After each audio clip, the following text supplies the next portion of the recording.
Cuma Karaman'ın Kürt ve Zaza Aydınları başlıklı yazısını aktarıyoruz. Yaşadığımız ülkede ulus devlet fikri hakim olduğundan bu yana aynı coğrafya üzerinde yaşayan diğer topluluklara, halklara, milletlere ve kültürlerine ait tarihi şahsiyetlerden bahsetmek neredeyse hep suç teşkil etti. Bu coğrafyanın farklı kültürlerinden kıymetli şahsiyetlerin varlığı ya inkar edildi ya da isimleri bir şekilde gündeme gelmişse geçiştiriliverdi. Ziya Gökalp örneğinde olduğu gibi bazılarına ise ideoloji motivasyonlu olarak hakim milletin kültürün boyası çalınmakla hiç tereddüt edilmedi. Kürt ve Zaza pek çok tarihi şahsiyet sistematik şekilde unutturulmaya çalışılırken rejimin alınlarına damgasını vurduğu bu makbul zevatın kitlelere tanıtılması için her yol denendi. Konunun detayına girmeden önce tacibime giden bir hususa özellikle dikkat çekmek isterim. Belki ırk merkezli milliyetçilerin kendi milletlerine mensup tarihi şahsiyetleri milli kimliklerine vurgu yaparak yücelttikçe yüceltmeleri ve hata haklarında hamaset üzerine hamaset ihraç etmeleri bir nebze olsun anlaşılır bir durumdur. Ama aynısının kendilerine dindar diyen kesimlerce yapılıyor olmasının ne savunulur ne de kabul edilebilir bir tarafını göremiyorum. Egemen milliyete ait şahsiyetlerin yerli yersiz övgüsünde sınır tanımayanların söz konusu Kürt, Zaza veya diğer kültürlere ait şahsiyetler olduğunda bunlardan şöyle böyle bahsetmeyi bile ırkçılık şeklinde yaftılamaları sizce de garip değil mi? Ortak dini değerleri ve dindarlığı açık gizli ırkçılıklarına perde yapıp Kürtlerle, Zazalarla karşılaştıklarında her fırsatta ayet ve hadis okumayı maharet saymalarına ne demeli peki? Kendilerini adeta dinin tek temsilcileri, tek taşıyıcıları olarak gören bu zavallılar bilmiyorlar ki bu halklar, bu milletler kendilerinden çok daha dindar ve hatta peşinden gittikleri alimlerin pek çoğu dinen tepeden baktıkları bu milletlerden. Kaldı ki şayet kendileriyle yüzyıllar boyunca kader birliği etmiş bu milletlerin gayretleri, destek ve dayanışmaları olmasa belki bugün kendilerini hakim gören bu milletin bir devleti bile olmayabilirdi. Peki bu tarihi kadir şinaslığı takdir ediyorlar mı? Ne gezer?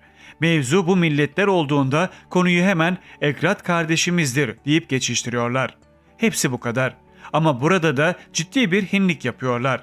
Türkçe Kürtler demek yerine Arapçada Kürt kelimesinin çoğulu olan Ekrat kelimesini kullanmayı tercih ediyorlar. Halkın çoğu Ekrat diye kimden bahsettiklerini bile anlamıyor.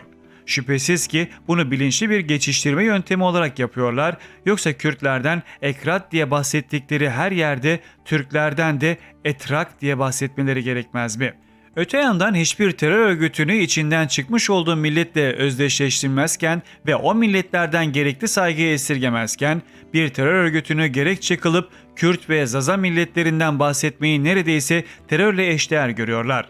Hatta öyleleri vardır ki Üstad Bediüzzaman Said Nursi örneğinde olduğu gibi peşinden gittikleri büyük Kürt ya da Zaza zatlardan bile akıllarınca kendi milliyetçiliklerine uygun şekilde millileştirerek bahsetmeyi tercih ederler. O zatların asli kimliğini dile getirenleri ise bölücülük yapmakta suçlamaktan çekinmezler. Şüphesiz ki bu eğilimin tek mağduru bir dönem eserlerine Kürt Said ismiyle yazan Bediüzzaman Said Nursi değildir. Bu yazıda ayrıca Mutkili Zaza Halil Payali ve aslı Zaza olan fakat Kürt olarak bilinen Ahmet Ramiz'den de bahsedeceğim. Arvasi ailesinden, Şeyh Said ailesinden, Dersimli Zaza dedelerden ve o dönemde idam edilen ya da on binlercesi sürgün edilen Kürt ve Zaza liderlerinden bahseden bulunmazken, Zaza olduğunu inkar eden Ziya Gökalp ve bir Kürt olan İdrisi Bitlisi nedense dillerden düşürülmez. Ne hikmetse Goranlı, Gevranlı olmasına rağmen Molla Gürani'den de bir Türkmüş gibi bahsedilir.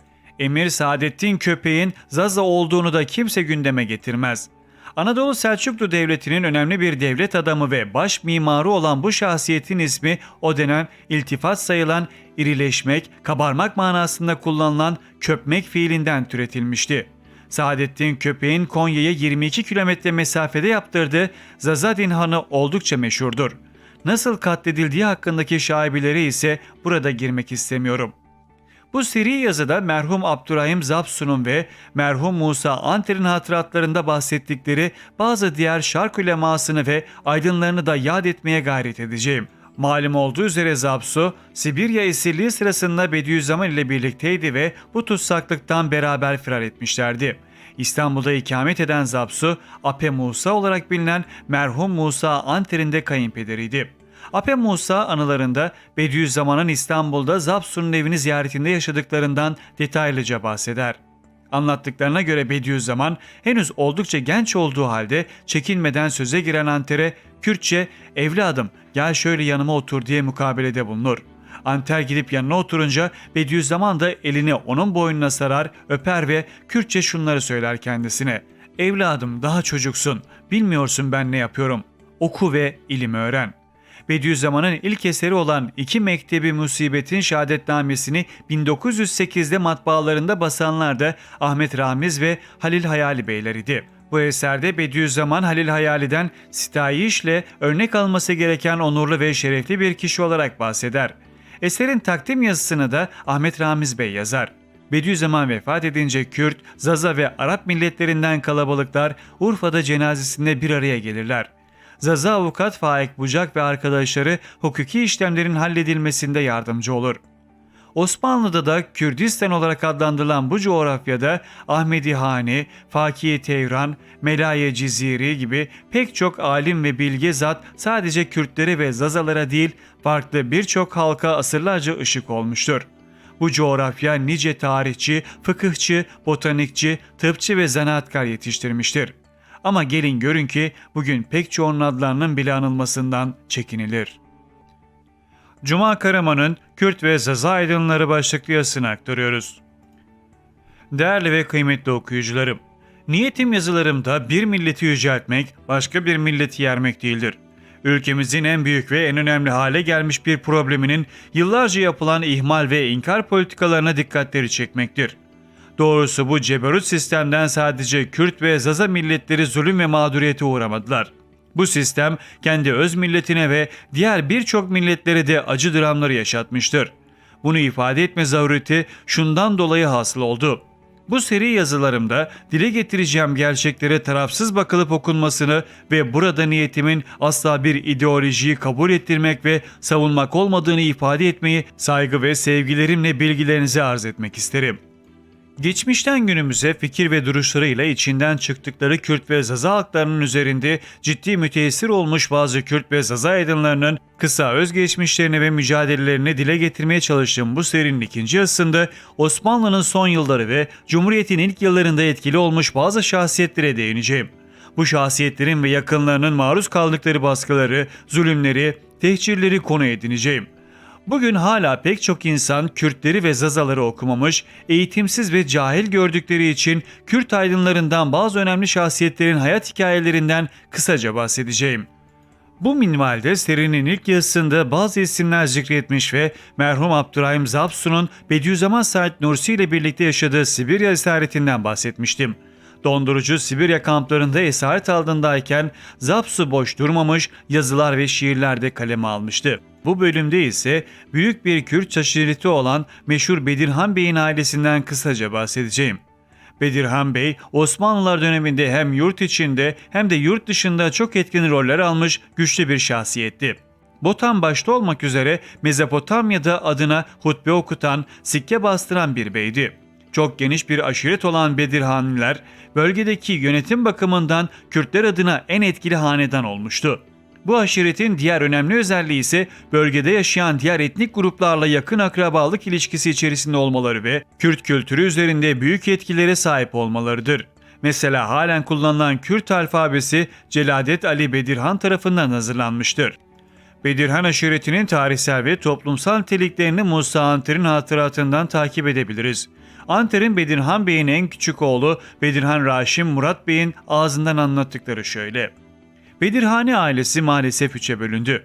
Bir kısmımız memur olduk, antipolitik olduk. Birçok ağabeylerin paşa, vali, hakim oldular ve zamanın hükümetlerine dayandılar. Mesela ağabeyim Osman Paşa, Hüseyin Ali Paşa, Ali Şamil Paşa, Şam valisi Galip Bey gibi. Bir kısmı ananevi Kürtlük ve Kürtçülüklerini sürdürdüler. Tabii onlar Türkiye'den ayrılmak zorunda kaldılar. Ağabeyimin oğulları Kamuran ve Celadet gibi. Bazı yeğenlerim de Atatürk'e yamandılar. Hatta biri çok yakını ve Marif Bakanı oldu. Vasif Çınar gibi. Bu Çınar soyadını da Atatürk Bedirhaniliği kaybettirmek için bulup Vasıf'a demiş ki, sizin aileniz Çınar gibi dallı budaklıdır. Tüm ailenizin soyadını Çınar yapıyorum. Ancak Tahir abimin çocukların her nasılsa bu Çınar'ın dışında kaldılar. Onlar da Kutay soyadını aldılar. İşte bu Cemal ve Kenan Kutay oradan geliyor. Bedirhane aşiretinin büyük bir kısmı Osmanlı döneminde Cizre'den İstanbul'a, oradan da Girit'e sürgün edilmiştir. Bedirhan Bey ise gittiği Suriye'de vefat etmiştir. Aşiretin bir kısmı Irak'a sürgün edilirken diğer bir kısmının iskanına ise Kürdistan'a dönmemek şartıyla Anadolu'nun birçok yerinde Sultan Abdülhamit döneminde müsaade edilmiştir. Bu geniş ailenin bazı mensuplarının yurt dışına gittiklerini, oralarda evlenip aileler kurduklarını, opera ve sinema aracılığıyla Kürt kültürünün yurt dışında tanıtılmasına öncülük ettiklerini görüyoruz. Örneğin Abdurrezzak Bey'in Polonyalı eşinden olan kızı Leyla Hanım, Almanca eserlerindeki karakterlere Kürt isimleri vererek kendi milli kültürünü dünyaya tanıtmaya çalışmıştır. Konu kültürden açıldığında sinemamızın çirkin kralı merhum Yılmaz Güney'i de yad etmeden geçemeyiz. Yılmaz Güney'in babası Siverekli bir Zaza, annesi ise Varto Kürtlerindendir. İbni Haldun'un coğrafya kaderdir tespitini doğrularcasına acı dolu hayatlar yaşayan Doğu ve Güneydoğu halklarının yaşadıkları zorlukları oynadığı veya yönettiği filmlerle beyaz perdeye aktarmayı vazife bilmiştir. Yılmaz Güney'in bu çabası halk kitlelerinde büyük beğeni ve takdir görmüş, kendisi de çok sevilmiştir. Öyle ki adı hep yaşasın diye insanlar çocuklarına Yılmaz ismini koymuşlardır. Bu yazılardaki amacım ne bir aşiretin ne de Kürtlerin tarihini uzun uzadıya anlatmak değildir. Siyasette, medyada, akademide ve sosyal hayatta tarihi, dili ve kültürüyle tüm varlığı inkar edilen bir milletin varlığını hem inkarcılara hem de bilmeyenlere hatırlatmaktır. Unutmayalım ki Osmanlı çok kültürlülüğü esas aldığı tek dil, tek din, tek ırk, tek millet sapkınlığına sapmadığı için uzun yüzyıllar boyunca ayakta kalmayı başarmıştı. Ne zamanki farklı halkları ve kültürleri yok saymaya, üzerlerinde baskı kurmaya başlayıp farklı olanlara ağır vergiler saldı ise o zaman çözülmeye, dağılmaya başladı ve nihayetinde yıkılarak yok oldu. Yerine kurulan Cumhuriyet'te maalesef bu ayrımcı ve baskıcı uygulamaları olduğu gibi miras alarak çok daha ileri boyutlara taşıdı. Bedirhan Bey gibi zatların evlatlarına, torunlarına düşman muamelesini reva gördü. Kürtleri ve Zazaları sırf Kürt ve Zaza oldukları için hakir gördü, dışladı, kendi dillerini konuşmak ve o dillerde eğitim alıp resmi işlemlerini o dilde yapmak gibi en temel vatandaşlık haklarından mahrum bıraktı. Kürtçe ya da Zazaca konuştukları için insanlar hırpalandı, hapishanelere atıldı. Kürtçe müzik dinleyenlere cezalar verildi, merhum Ahmet Kaya ve benzeri sanatçılara saldırılar hiç eksik olmadı. Oysaki çok zengin ve renkli kültüre sahip olan bu milletlerin katkıları dışlandıkça, kendilerini ifade etmelerinin önünde engeller çıkarılıp sesleri ve nefesleri bastırıldıkça her alanda bir kültürel çoraklaşma baş gösterdi. Hakim zihniyet ülkeyi tek renge ve tek çeşide mahkum ettiği oranda kültürel açıdan ülke fakirleşti, monotonlaştı, tek düzeleşti, neşesini ve cıvıltısını yitirdi. Hal böyle olduğu halde bu yapılanları bir zenginleşme ve medenileşme çabası gibi görmek ve göstermeye çalışmak ancak ve ancak kesif ve bağnaz cehaletin ne kadar sınır tanımaz olabileceğinin bir göstergesinden başka bir şey değildir.